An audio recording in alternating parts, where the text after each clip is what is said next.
गुलाबजाम मस्त होऊ द्या. वा किती छान दिसतायत ना. धन्यवाद मला तुम्ही रात्री कॉल केला आणि तुमच्या शाळेत बोलवल्याबद्दल. तुम्हाला बैलगाडीच्या राईडची सवय आहे पण काही अडचण झाली नाही ना येताना? आणि तुमच्या नाशिक जिल्ह्यातले रस्ते खूप छान तयार होत आहेत ना, त्याच्यामुळे मला काहीच त्रास झाला नाही शाळेत येण्यासाठी. हो आता कुंभ येत आहे ना म्हणून सगळ्या रस्त्यांची कामं चांगली चालू आहेत. पण तुम्हाला एवढ्या अडचणींची सवय आहे. सर्वप्रथम आमच्या दियान फॅमिलीच्या वतीने मी आणि आपल्या मॅनेजमेंटच्या वतीने मी आपलं शाळेत हार्दिक स्वागत करते. एकदा जोरदार टाळ्या होऊ द्या. तर आमच्या मुलांशी आपल्याला थोडं बोलायची म्हणजे मुलांना तुम्हाला ऐकायची इच्छा आहे तर थोडं बोलू शकता का त्यांच्याशी? मी सुद्धा खूप उत्सुक आहे माझ्या या विद्यार्थी मैत्रिणी मित्रांशी बोलण्यासाठी. तुम्ही जेव्हा लहान होता तेव्हा परिस्थिती खूप गंभीर होती. मुली शाळेत येऊ शकत नव्हत्या तर तुम्ही त्याच्याबद्दल थोडं सांगू शकाल? हो नक्कीच. नमस्कार सावित्री ताई. आवाज नहीं आई, जोर से बोलिए. आता लक्षपूर्वक सगळ्यांनी ऐकायचंय. प्रथम मी तुम्हाला माझी ओळख करून देते. माझं नाव आहे सावित्रीबाई फुले, जे तुम्ही ओळखतातच. ओळखता की नाही आज? आणि आज माझा वाढदिवस सुद्धा आहे. कुणाचा आहे का आज अजून वाढदिवस? ओके, तुम्हाला सुद्धा वाढदिवसाच्या शुभेच्छा ज्यांचा आज वाढदिवस आहे त्यांना. ओके. जन्म सातारा जिल्ह्यातील एक छोटस गाव होतं ज्याचं नाव होतं नायगाव. तिथे माझा जन्म 1831 रोजी झाला आणि माझ्या आईचे नाव होते लक्ष्मीबाई. तुम्हाला सुद्धा तुमच्या आईचे नाव माहिती आहे ना? ओचे नाव आहे खंडोजी. ओके. तर माझ्या लहानपणी जेव्हा मी 9 वर्षाची होती, किती वर्षाची होती? 9 वर्षाची होती की जेव्हा मला काहीच कळत नव्हतं. पण माझ्या आई वडिलांनी 9 वर्षाची असतानाच माझा विवाह म्हणजे लग्न हे ज्योतिराव फुले यांच्याशी करून दिले. कोणाशी करून दिले? ज्योतिराव फुले. हो बरोबर. पण जेव्हा मी 9 वर्षाची लग्न करून घरी आली तेव्हा मला काहीच लिहिता आणि वाचता येत नव्हतं. माझ्या आई वडिलांनी शाळेतच नाही पाठवलं आणि माझं काय करून दिलं? लग्न करून दिलं. आणि लग्न झाल्यानंतर ज्योतिबा फुले जे माझे धनी होते, ज्यांना मी सुरुवातीला शेठजी म्हणायची आणि नंतर मग ते माझे कोण झाले? धनी. तर त्यांनी मला खूप शिकवलं आणि लिहायला वाचायला सगळं शिकवलं. आणि कशावर शिकवलं असेल त्यांनी? सर्वात पहिले मला पाटीवर, ज्याला तुम्ही आजकाल काय म्हणतात? स्लेट. मला ज्योतिबा फुले यांनी सुद्धा पाटीवरच शिकवलं सुरुवातीला. आणि अ आ ई ABCD हे सगळं लिहायला शिकवल्यानंतर मला खूप पुस्तकं वाचायला आणून दिले. आणि पुस्तकं वाचल्यानंतर मी काय झाली? मठ्ठ झाली का? बरोबर, मी खूप हुशार झाली कारण मला ज्योतिबा फुलेंनी खूप पुस्तकं आणून दिली वाचायला. पण मला पुस्तकं आणल्यानंतर ते पुस्तकं मी नुसती ठेवून नाही दिले, मी त्याचं काय केलं? वाचन केलं. आणि खूप पुस्तकं वाचल्यानंतर मी खूप हुशार झाली.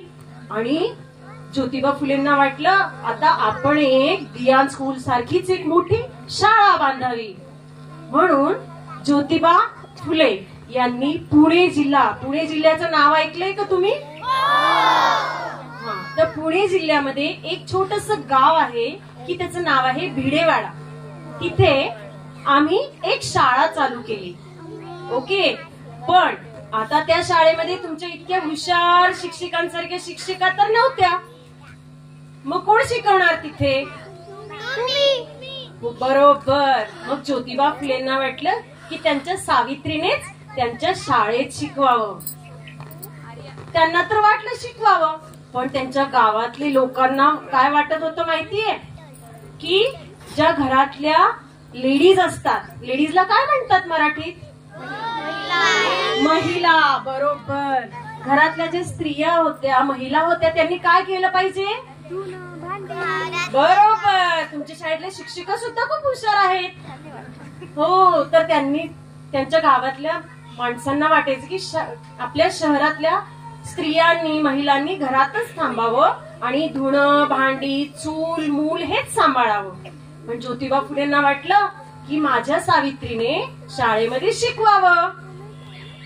म्हणून ज्योतिबा फुलेत्रीबाई त्या शाळेमध्ये शिकवायला लागल्या. पण जेव्हा त्या शाळेत जात होत्या तेव्हा तुमच्या टीचर गाडीवर येतात का शाळेत? हो ना, तुम्ही बघितलंय ना, कारमध्ये येतात, गाडीत येतात, काही पायी चालत येतात, हो की नाही? पण मला खूप लांब माझ्या शाळेमध्ये पायी जावं लागायचं. पण रस्त्यामध्ये मला खूप लोकांनी काय मारलं माहितीये? दगड मारले. बरोबर, दगड मारले. शेण, बरोबर, गोबर, ज्याला तुम्ही गोबर म्हणतात माहिती ना, गोबर. हो, मला गोबरचे गोळे सुद्धा मारले. चिखल मारून फेकला, पाणी फेकलं, चप्पल मारून फेकल्या. पण मी घाबरली नाही. मी तुमच्यासारखी धीट राहिली.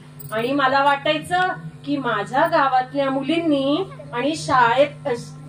आणि महिलांनी माझ्याकडे यावं आणि काय करावं? खेळावं. बरोबर, माझ्याकडे यावं आणि माझ्यासारखा खूप अभ्यास करावा, पुस्तकं वाचावे आणि खूप मोठं व्हावं. बरोबर. पण शाळेत येताना मला इतका त्रास झाल्यानंतर सुद्धा मी घाबरली नाही. तुम्ही जर बॅग आणतात ना शाळेमध्ये बॅग, पण त्या बॅग मध्ये तुम्ही काय आणतात? पुस्तकं. मी तर माझ्या बॅग मध्ये पुस्तकं पण आणायची आणि पुस्तकांसोबत अजून काय आणायची माहिती आहे? हा, डबा पण आणायची, पण अजून एक महत्वाची वस्तू आणायची. बरोबर, ही माझ्या शाळेमध्ये जाताना एक साडी सोबत घेऊन जायची. ती का बरं असेल?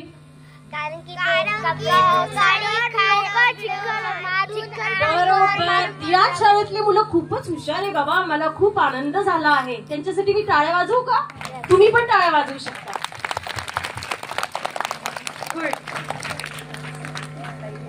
ओके. तर मी ती साडी घेऊन शाळेत गेल्यानंतर जेव्हा ती माझी साडी खराब व्हायची, लोक मला चिखल मारायचे, शेंगोळे मारायचे, पाणी फेकायचे, रंग उडवायचे.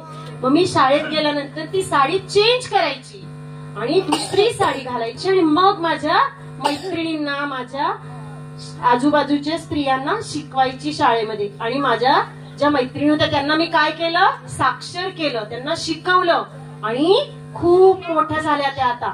आणि तेव्हापासनं आपल्या पुणे जिल्ह्यातल्या भिडेवाड्याच्या पहिल्या शाळेपासून दुसऱ्या शाळा तयार झाल्या. सावित्रीबाई त्यांच्या मैत्रिणींना काय सांगायच्या माहितीये? जे मी तुम्हाला 2 ओळीमध्ये सांगते. शिक शिक शिक पोरी, शिक शिक शिक पोरी, शिक शिक शिक शाळा, आणि शिक्षण हाच जीवनाचा तिसरा डोळा. तुम्ही शिक्षण घेतलं, एज्युकेशन घेतलं तर तुम्ही जीवनामध्ये खूप पुढे जाणार. पक्ष्यांसारखी, गरुडासारखी उंच भरारी घ्याल आकाशात, हो की नाही? धन्यवाद प्रिन्सिपल मॅम, धन्यवाद सर, मला या शाळेमध्ये आमंत्रित केल्याबद्दल.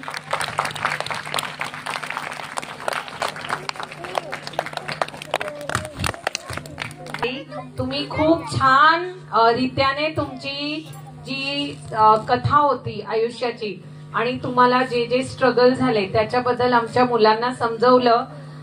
मला असं एक प्रश्न आहे तुम्हाला, आमच्या नवीन पिढीच्या विद्यार्थ्यांसाठी आपला काय निरोप असेल तर तेवढं आमच्या मुलांना सांगितलं तर फार छान होईल.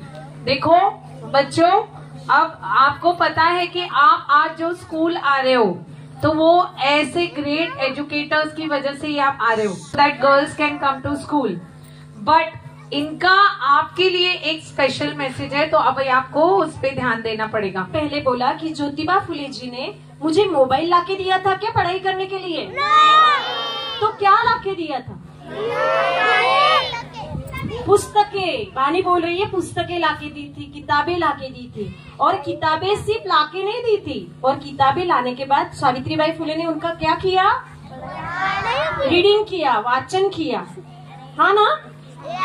तो आपको भी अभी मोबाइल यूज करना है या बुक्स यूज करने हैं?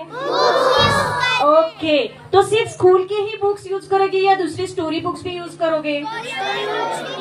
वेरी गुड, तो आपको स्टोरी बुक्स भी यूज करने हैं और आपको इतने बुक्स रीड करने हैं, उसमें से इतना ज्ञान लेना है और आपको आत्मनिर्भर बनना है। आपको मोबाइल पे गेम नहीं खेलने हैं और मोस्टली आपको इंडोर गेम खेलने हैं, आउटडोर गेम्स खेलने हैं।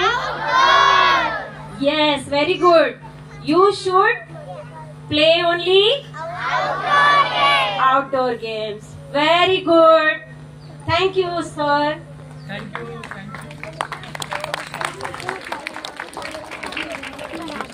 धन्यवाद। और इनके लिए जोरदार तालियां, बहुत जोर से तालियां बजनी चाहिए।